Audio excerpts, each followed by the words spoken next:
Recently, a comment stood out on one of my faith based posts, and I'd like to respond to that comment respectfully.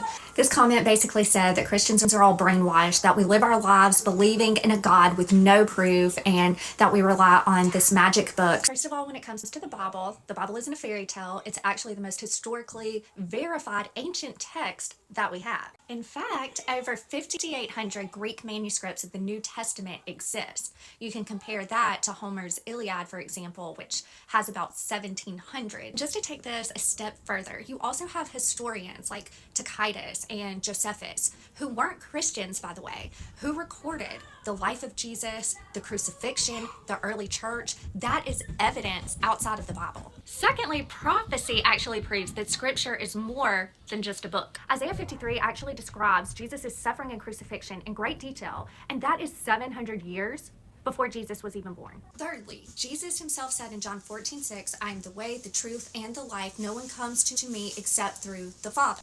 That's not brainwashing.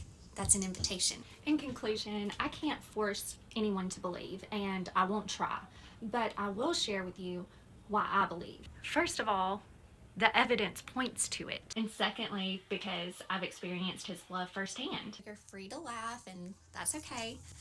But my prayer for you is that one day you'll see the truth for yourself and see that the same God who you mocked is the same God who never stopped loving you.